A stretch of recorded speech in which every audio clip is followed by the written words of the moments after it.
Learners, in this program, the focus is on the age and duration of Deccan volcanism and phases of Deccan volcanism. Another important aspect of these rocks is age and duration.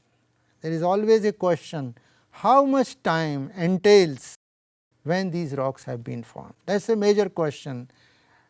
So, age and duration is very important. Why it is important? Because the catastrophe has taken place, because sudden demise of dinosaurs has taken place, because several species died because of Deccan volcanism. That is why it is necessary to determine age, not only the age, but the duration, how long or how short this duration that has taken place.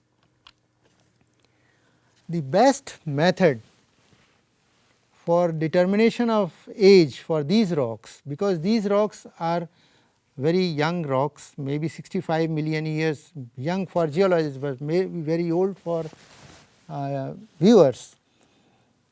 There are techniques, mass spectroscopic techniques, and the main isotope which we consider here is argon 40 argon 39 ratio. That gives you a correct age. Now, this isotopic ratio is determined through these rocks, not through these rocks even, but out of the minerals.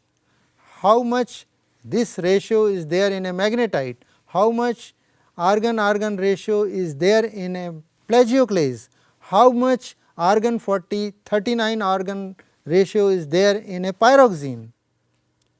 So, based on these analysis, mass spectroscopic analysis of these minerals as well as whole entire rock, we plot plateau ages.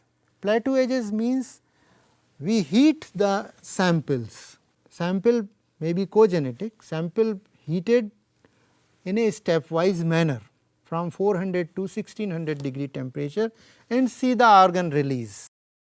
And after the argon release, we separate them out into different isotopes, argon 40, argon 39, argon 37, like that. But argon 40, argon 39 isotopes, they are the most important one, they constitute major proportion of the entire isotopes in the system. So, the ratio of what is the ratio, and based on this ratio we calculate the age.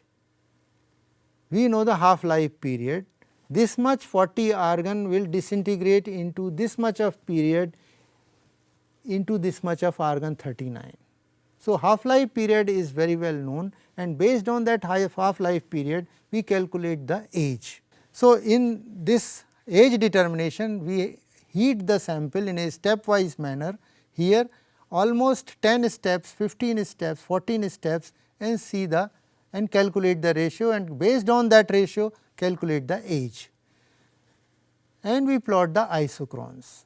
When cogenetic samples ages are there, they have been plotted over the XY graph, bivariate graph, and see the ages. The age determination is done by isotopes, that is okay, radiogenic isotope, but at the same time there are other techniques, equally important techniques are also there. Paleontological techniques are also important. Why paleontological? Between two successive lava flows, as I said earlier, there is always a time gap, and in this time gap certain sedimentary rocks have been developed, and those sedimentary rocks they contain lot of fossils, through which also we can determine age. At the same time we can determine age by paleomagnetic techniques. The paleomagnetic reversals in these lava flows, they have been studied, and there are 3 important reversals that has taken place. 30 normal polarity, then 29 R is a reversal, then again normal sequence. So, this kind of normal reverse sequence is taking place after a certain time gap. When we correlate paleomagnetic reversals with the age data means the radiometric age data, we find that the entire Deccan volcanism that has taken place into 3 important phases. major phases. Out of these 3 important phases, the second phase, which was the most violent and significant, held responsible for formation of almost 3.5 kilometer thick sequence in Western Deccan. So, what is the outcome of age and duration?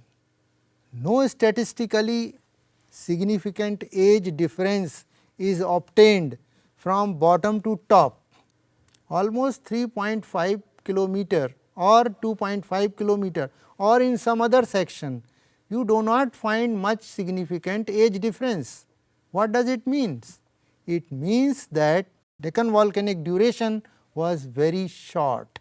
You get 66 million years, constantly you are getting from bottom to top. That indicates that this volcanism, it coincided with the Cretaceous tertiary boundary, because Cretaceous tertiary boundary not in India, but across the world, the absolute age of the Cretaceous tertiary boundary in well known Cretaceous tertiary boundary sections across the world is almost 66 million years plus minus 300 Ka on either side. So, all the radiometric age dates of Deccan Trap, they fall within this range. That indicates two important things. Number one is that the activity, volcanic activity was confined to 66 million years and it coincided with the Cretaceous tertiary boundary. See here 3 important phases, and out of these 3 important phases, the second phase is most significant. Second phase, it ends at Cretaceous tertiary boundary here. The first phase initiated much earlier means it may initiated at 67.5 million years ago, and after a gap of time or a very low order of activity that has taken place subsequently, but major episode that has taken place was at Cretaceous tertiary boundary, that is 66 plus minus 300 Ka, Ka means 1000 years annum. And the third phase of volcanism, post KTB activity also recorded, particularly on the peripheral areas. The central areas means Bombay and surrounding areas. The peripheral areas like Mandla area, Rajamahendri area, Sagar area, these are all peripheral areas where Deccan volcanic activity has taken place, but this activity was much younger and post KTB. The lava flow ages are younger, post KTB in age. So, this is one of the important finding throughout the last decade, that the first phase of volcanism confined to C30 normal. C30 normal is a normal polarity, that age is 67.4 million years. Then phase 2 volcanism, almost 80% of the Deccan volcanic activity that took place in C29R reversal, magnetic reversal has taken place, and it is at the Cretaceous tertiary boundary.